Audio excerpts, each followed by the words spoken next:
Olá pessoal, eu sou o psicólogo Bruno e queria trazer uma leitura rápida de um texto rapidinho, de uma página, da psicanalista Nádia Paulo Ferreira, retirado do livro Psicanálise e Nosso Tempo. O nome do texto é O Choro das Almas Aflitas e é um texto interessantíssimo para refletirmos algumas coisas em relação à psicanálise e à nossa sociedade contemporânea. Bom, vou começar pela leitura. Falei das muletas usadas pelos homens para aliviar o sentimento de culpa, isentando a responsabilidade de cada um com seus sintomas. Vou me deter precisamente na contribuição da ciência para a desculpabilização do sujeito. Freud, antes de descobrir a psicanálise, usou a hipnose para livrar seus pacientes dos sofrimentos, que se localizavam tanto no corpo quanto na alma, provocando paralisias, dificuldades respiratórias, taquicardias, angústias, insônias e incapacidades, como é o caso da mãe que não conseguia amamentar seus filhos recém-nascidos.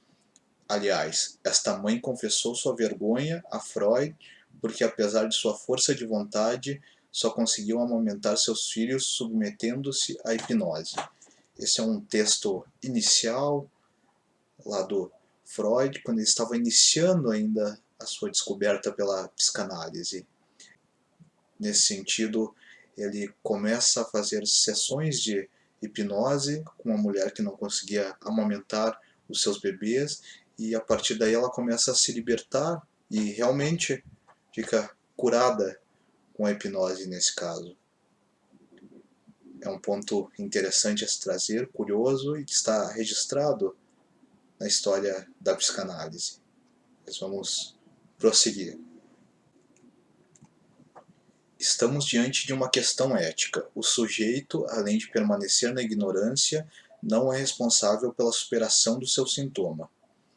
Aqui o que está em jogo é um tratamento terapêutico, que ao domesticar o gozo extraído do sintoma, deixa a verdade no esquecimento. Mas o que é esquecido retorna, repetindo o mesmo sintoma ou substituindo por outro. Interessante essa passagem, porque fala aí do processo de análise, também da terapia, o quanto é trazido à luz da questão esse sintoma que por vezes estava ali e vinha de uma outra maneira, que estava ali, mas estava inconsciente. A partir desse processo de análise ou de terapia, é possível tornar consciente e aí ver o que vai ser feito ou não pelo paciente. Continuando o texto, é por estas e outras escutas que Freud pode ter insistido tenazmente na verdade, abandona a hipnose, método catártico, descobre o inconsciente e inventa a psicanálise, cuja regra é a associação livre. É preciso deixar o sujeito falar livremente para que o analista possa intervir em sua fala, fazendo com que o saber produzido pelo inconsciente seja incorporado pelo sujeito. Essa parte é fundamental de ser trazida, pois aí o que está em jogo é a verdade e a investigação que é possibilitada pela associação livre, onde o paciente fala livremente sobre as suas questões, sobre os seus sintomas, sobre o que está sentindo e também sobre segredos.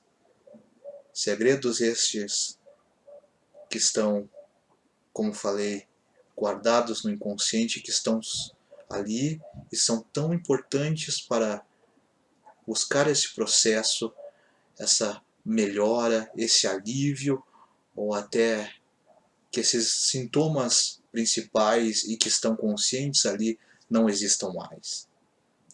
Há possibilidades aí terapêuticas nesse processo.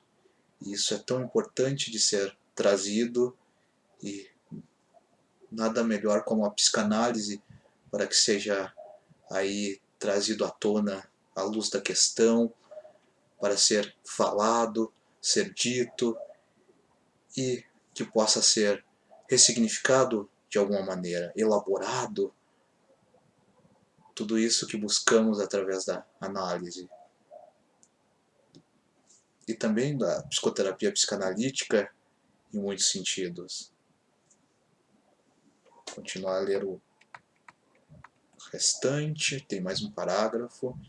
O que faz a ciência? Ignora todas as singularidades que constituem o sujeito, reduzindo a um corpo que, em determinado momento, apresenta defeitos de funcionamento. A tendência cada vez mais é identificar esses defeitos de fabricação na genética. A descoberta de um gene no cromossomo permitirá a correção ou alívio do sofrimento. Do assassinato da ética, do desejo, advém a inocência da vítima. Belas almas aflitas choram, sussurram, lamentam o mal que o outro cruel e impune espalha por esse mundo.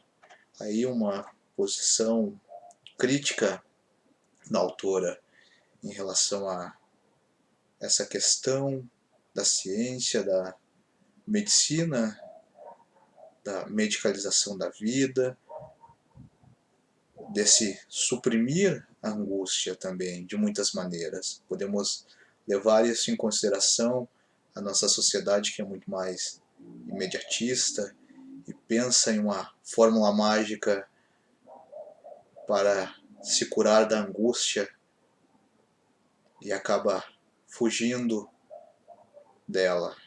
Então temos que pensar nisso, temos que debater, discutir, ampliar, perceber que não só a medicação, mas estratégias conjuntas com a medicação ou até mesmo outras estratégias podem ser bem-vindas, como análise, como a psicoterapia, como outras terapias alternativas também não devem ser descartadas.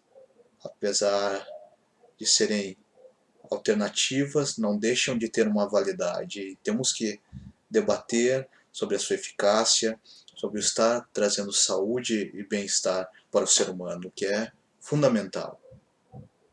Então eu finalizo a leitura aqui, desejo a todos um ótimo restante de dia e até um próximo vídeo. Um abraço.